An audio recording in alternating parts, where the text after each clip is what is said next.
नमस्कार साथियों।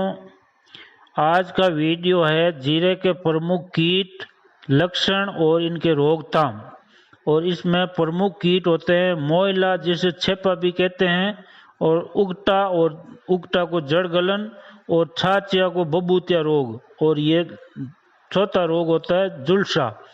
तो साथियों, ये चारों रोग के बारे में और इनके रोकथाम और इनका होने का लक्षण, ये सारी बात करेंगे इस वीडियो में। इसलिए साथियों, वीडियो थोड़ा बहुत बड़ा है तो आप लास्ट तक जरूर देखें ताकि आपको पूरी समझ में आ सके। साथियों, इस समय जीरा की खेती लगभग 40 से 50 दिन की हो गई है और साथ ही मौसम में नमी बनी हुई है।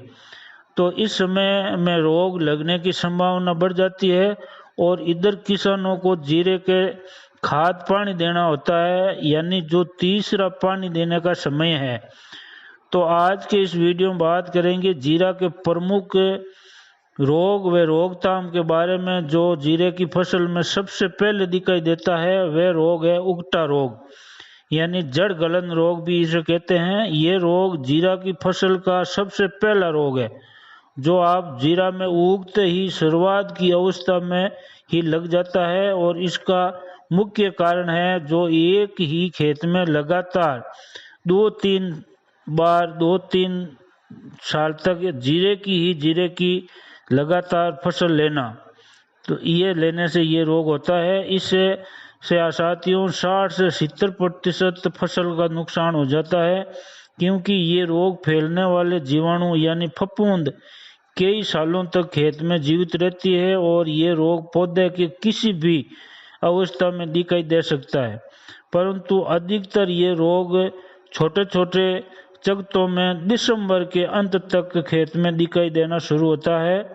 जो अब बात करते हैं कि इनके लिए वैसे तो बहुत सी शुरुआत में वैसे तो पहले से ही इनको ध्यान में रखनी होती है कि आप फसल चक्र अपनाना चाहिए, यानी लगातार एक ही खेत में जीरे की खेती नहीं करें।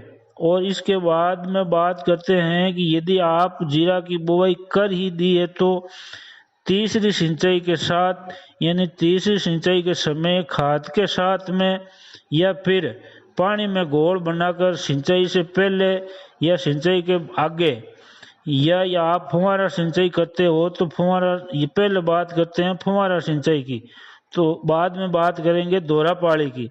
तो साथियों, यदि आप सिंचाई करते हो तो फुहारा की सिंचाई करते हो तो 1 किलो ताकत और 1 किलो सीओसी जो ताकत होती है उसमें कैप्टोन और हेक्साकोनाजोल, और सीओसी होती है, सीओसी में आता है कॉपर ऑक्सीक्लोराइड। तो आप इसके साथ में कोई भी कीटनाशक दवाई ले सकते हो, जैसे एमिडाक्लोप्रिड। ये तीनों को अलग अलग घोल बनाकर छिड़काव करने के बाद में आप फुहारा सिंचाई करें। और यदि आप पहले फुहारा सिंचाई कर ली है तो इसके बाद में आप ये स्प्रे निकाल सकते हो। साथियों, फुहारा सिंचाई कम से कम करें। अब बात करते हैं दोहरा पाली, यानी खुला पानी छोड़कर यदि आप सिंचाई करते हो तो आप उगटा रोग के लिए ट्राइकोडर्मा, जो आपको सिंचाई के पहले 25 किलो गोबर खाद में 2.5 किलो ट्राइकोडर्मा गोबर में मिलाकर 5-7 दिन छाया में ढककर रखने के बाद में सिंचाई के आगे हाथ से खेत में बिखेर कर सिंचाई करें। और इसके पहले आप बवास्टिन 2 ग्राम प्रति लीटर पानी के हिसाब से आप पानी के आगे आगे छिड़काव कर सकते हैं, या फिर ताकत दवाई भी आप काम ले सकते हो।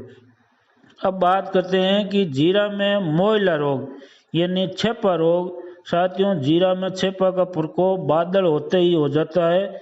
इससे भी काफी जीरा की फसल में नुकसान होता है। ये जीरा में कोमल भाग का रस चूस कर उनको नुकसान पहुंचाता है, जिसका प्रकोप ज्यादा जीरों में फूल आने के समय में होता है और ये जीरा पकने तक रहता है।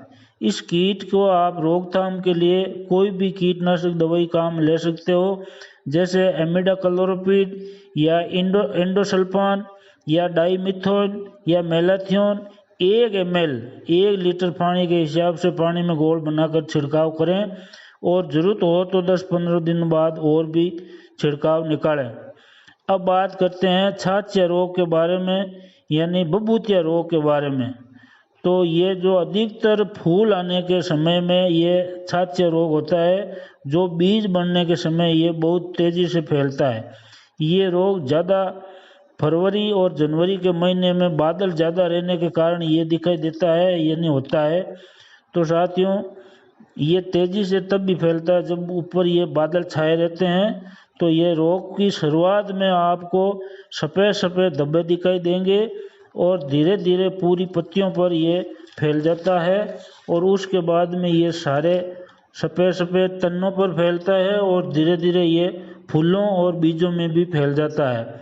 इसका फैलने का मुख्य कारण है मौसम में नमी रहना और बादल छाए रहना। इसके लिए आपको 25 किलो गंधक का पाउडर का छिड़काव करें, या फिर आप पहले ही से ही जो स्प्रे निकालते हो या सिंचाई के साथ में आप 90% WDG सल्फर का स्प्रे निकाल लें। तो साथियों, अब बात करते हैं कि झुलसा रोग।